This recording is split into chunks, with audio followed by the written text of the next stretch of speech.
I know it's Turkey Day, and you and I want to wish everybody a very happy Thanksgiving before we get into sports.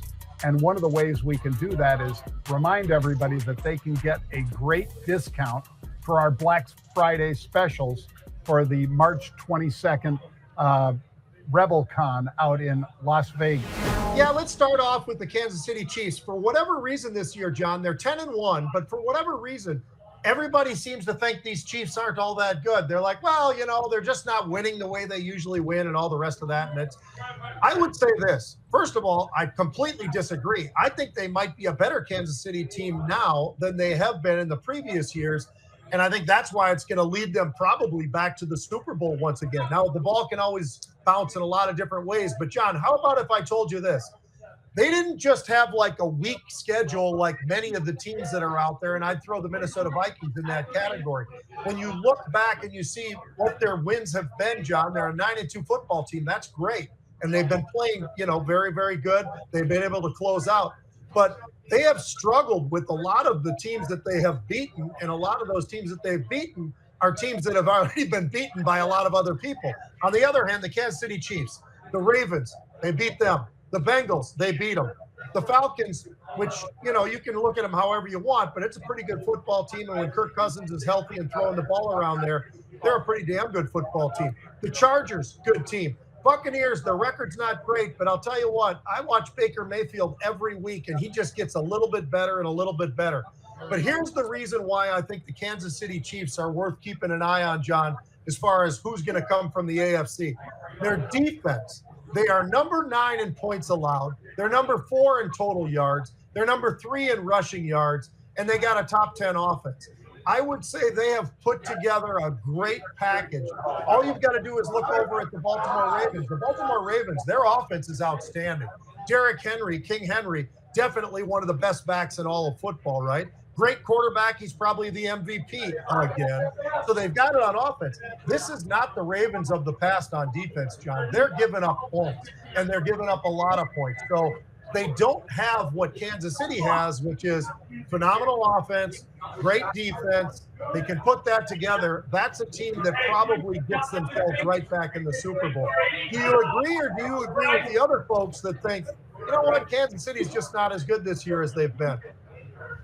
I think they really improved with the wide receiver at speed, Pete. Yeah. And a speed wide receiver, you've heard it before from many people, but you can't defense speed. It doesn't matter. I mean, you can double them up. It's still not the same. You've got to get them a bump on the line, and then the second guy's got to get over there and get on top of them, because otherwise they're going to run right by you. If you let those wideouts with that much speed, and we're talking about some of the fastest guys to ever play pro football, I think that's a game changer for Mahomes to have that. As good as Tyreek the Streak was and still is, he's playing down in Miami. This guy is a pretty decent replacement for him. And by the way, they still have great running back, and Travis Kelce might be paying more attention to Taylor Swift than he is to his stats this year, but he's still pretty decent at tight end. He might not be at his all-pro level, Pete, but he's pretty damn good still. Yeah. I would say Buffalo, and then, believe it or not, Pete, I would go all the way down to the Chargers. Like you said, Jim Harbaugh has just totally changed that culture. And that's one of the things that lets you win in the playoffs. So I'd say Buffalo and the Chargers, the LA Chargers, could make a run at Kansas City. I don't disagree. I like the Chargers a lot. I think they had a couple of mistakes this past week when they played against the Ravens, against his brother, and they had a couple of long runs, more than one long run. And that got that turned things around in a hurry. But I like the Chargers a lot. I think that they are still young. They're still learning, and they're going to be competitive. But Kansas City, man, oh, man, they just put it together. All right, the college football playoff, John. Now, this one's right in your backyard, because I wanted to ask you about this. So we know who the general teams are probably going to be right now. Really close. But it's not finished. We still got room. There's a lot of games that are still to be played, and some of them are going to be starting tomorrow, and they're going to go through the weekend. But here's one for you. Being a Tulane kind of a guy, they're 9-2, good football team. They had 2 losses early. They lost to K-State. They lost to Oklahoma. Now, Oklahoma is a team that just got done putting the wood to Alabama. So Oklahoma's not so bad. Their record's not great, but they got a lot of talent. But Tulane, John, I'll give you this. You've got some ballers on that offense for sure. Your quarterback is 66% completions, 18 touchdowns, 4 interceptions. You got a running back with 1,200 yards, 5.5 carry, 15 touchdowns.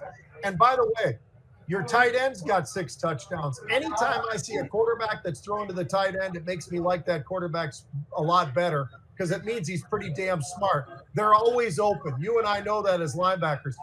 Does Tulane have a legit shot, and will they get into the playoff, in your opinion? If this was 5 years ago, Pete, I'd say no. They're just playing patsies. But Tulane, as you and I know, has made the bowls the last several years. They knocked off USC, shocked the world with that. And then they get in there and they beat Utah. I mean, this is a damn good coach and coaching staff, Pete. So I'm going to be going down to Tulane next Tuesday, by the way. So I'll try to talk to the coach for you. But I'm teaching a class. I do it once a quarter on their quarter system. So I'm teaching a class on trading down there at Tulane on the Wednesday. Let me see. Is it Tuesday? Or maybe I'm teaching the class on Wednesday, but I go down there Tuesday. Anyway, you guys don't care about that. But what you do care about is this is a good football team. And they can beat a lot of the teams that are out there right now because Pete's right. The quarterback does not just hand the ball off, not just run himself, and not just throw the ball to some speedy wide receiver. He actually scans the field, and yeah, he occasionally throws to the tight end, which, as Pete said, is something that not every quarterback, not every offense actually uses their tight ends. I'll tell you a place that doesn't, Pete, Notre Dame. I mean, how many Notre Dame tight ends are in pro football? A lot.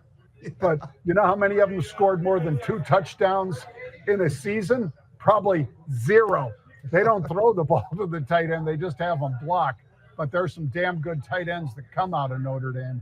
And unfortunately, the quarterback doesn't really look their way much. But this one at Tulane does look at that tight end, and that's a difference maker, Pete. Last thing I'll say, John, is that I hate to break the news to you, but there's a potential that you might lose that coach at Tulane because North Carolina's firing their head coach, and they are looking right at Tulane right now. So we'll see what happens. Maybe he doesn't want the job. Maybe he does. But North Carolina is a damn good place to be a football coach, I can tell you that. You bet. Well, from Pete and I, we'd like to wish all of you a very safe and happy Thanksgiving. I'll be up there at Pete's house. There's a Rebel turkey right there on the screen, Pete. That's an AI-generated Rebel turkey. And we hope you guys have a fabulous Thanksgiving, and we will be back for you next week, Monday. Enjoy and be safe.